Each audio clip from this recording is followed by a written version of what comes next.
Nama saya Shariyah Weerapan, saya agama Hindu. Nama bini saya ialah... My name is Suresh Veerapan. I'm a Hindu. My wife's name is Revati and my daughter's name is Divya Darshini. I married Revati in 2004 on the 10th of March. Ours was a love marriage. We went to the Hindu temple, got married according to Hindu tradition by tying the nuptial string. After a year, we had our daughter, Divya Darshini.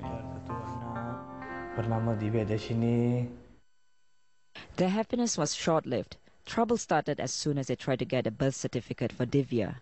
Revati's given Muslim name, Siti Fatima, and Suresh's Hindu name aroused suspicion. Malaysian law does not recognize a marriage between a Muslim and a non-Muslim unless the non-Muslim partner converts. But in this case, it was Revati who declared that she had followed her husband's faith. The Shariyah court ordered her to be detained for 100 days at the Ulu Yam Rehabilitation Center. My heart is torn. After all, she's not a Muslim. She's only Muslim by name, but she has been living as a Hindu. Suresh has not seen his wife or child for almost a month. Revati's Muslim parents, who did not approve of their daughter's liaisons with a Hindu man, had sought a Sharia court order to take custody of their child while their daughter was in detention. Saya akan betulkan anak Islam. I will make her a Muslim child. That's why I took her, to correct her upbringing. After all, her mother has no choice. Her mother cannot leave this religion anyway. Revati was still nursing her child when she was detained. At first, Suresh was allowed to see her, but his visits were subsequently denied. Despite that, Suresh still makes a 3-hour drive from Malacca, hoping that he could persuade the guard to allow him to see Revati. This time, Al Jazeera followed him. I don't have permission. They say I'm a Hindu and I cannot be with a Muslim girl. They say, she's a Muslim, you are a Hindu. How can you prove that she's your wife? The Ulu Yam Islamic Rehabilitation Center is an institution to correct wayward Muslims. According to its website, apostates, religious deviants, and women pregnant with a child of non-Muslim fathers are sent here. Shariyah, na kaadi ulagala mukkiyamaana aala irukku ellame unai paatittu irukanga ellame nee aadi solirada. Na 3 naal help vandichchiya. Aamava. Marundu onnu kudukama irukanga. Seri, okay.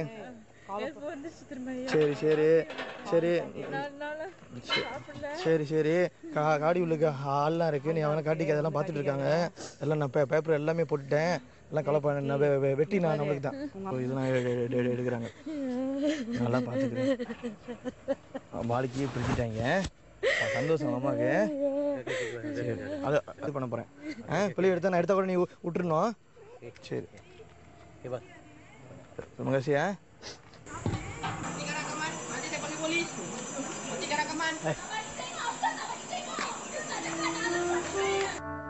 There can be very little doubt, in my view, that the Constitution allows to all persons, including Muslims, freedom of conscience.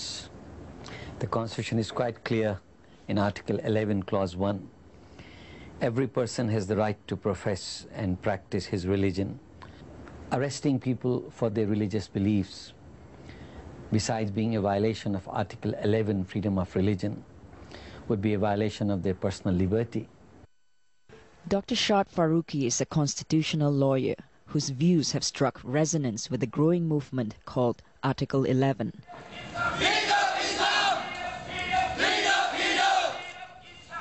But the government has been careful not to support Article 11 for fear of inflaming Muslim sentiments.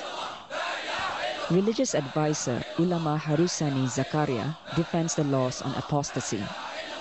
In the law, Islamic law, there is a part of it for apostasy, and apostasy is for the sentence is death. In Malaysia, we don't have any law about that. We are asking the government to have a law just to prevent people from becoming apostasy. When we say a Malay is a Muslim, that is what in the Constitution. So when we allow all these things, then we finish. The Malays is finished already. I asked for a good decision by the Sharia court, so I can be with my wife and kid like before. Julian Ong with that report. And Every Woman has just learned that Revathi's detention has been increased by another 80 days because the Shariyah court doesn't believe that she has rehabilitated or repented. Well, let me introduce you to our guests. Joining us from Kuala Lumpur is Zaina Anwar from Sisters in Islam and Farid Sufian Shuaib, law lecturer at Malaysia's International Islamic University. Farid, if I can come to you first. Most non-Muslims will be shocked that something like that can happen to a woman who just chooses not to follow Islam anymore. Why is it seen as such a crime? Well, the Quran said that apostasy is a serious crime in Islam. When you believe in Allah, it is a serious crime to convert out of Islam. Okay, Zaina, there have been a number of disputes involving Muslims and non-Muslims. Is that straining the relationship between different ethnic groups in Malaysia? Of course it is, and the concern is just not among non-Muslims only. Many Muslims are also shocked at what is happening, and the case of Revathi really clearly shows what happens in real life, human lives, when you force someone to believe when he or she does not believe, and you believe and you feel that it is a crime for a Muslim not to believe. And so, what do? You take her and you put her in a rehabilitation camp and detain her without trial.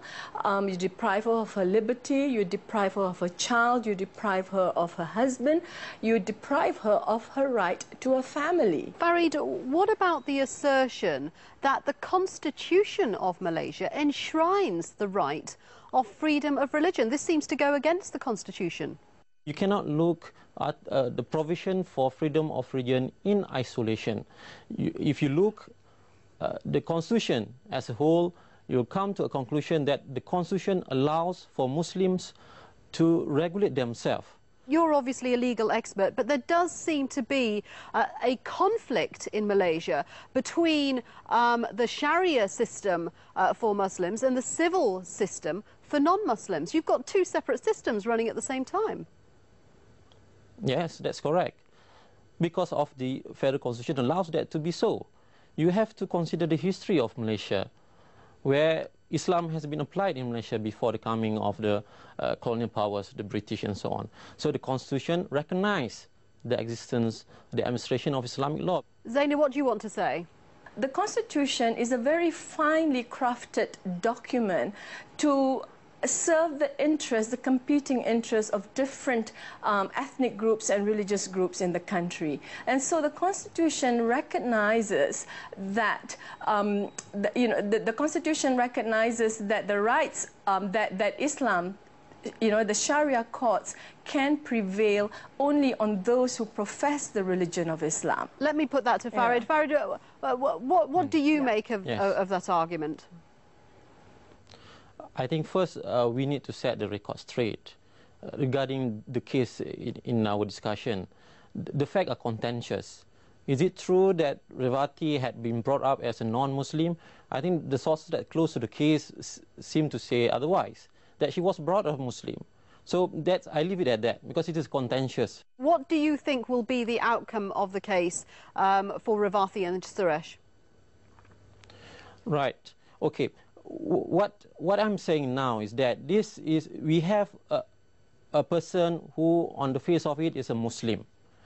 Let the Sharia court determine the status of that person, because on the face of it she is a Muslim and there is no marriage taking place, not according to Islam, not according to the law for non-Muslim, namely Law Reform Marriage and Divorce Act. So let the Sharia court decide on her status. Well, the debate continues, but we do know that a mother and a child have been separated. Farid Sufian Shuaib and Zaina Anwar speaking to us from Kuala Lumpur. Thank you very much for joining us on Every Woman. Now, when we come back, is laughter the best medicine to heal all ills and cross divides? Maysoon Zaid certainly thinks so. We meet the Palestinian comedian after the break.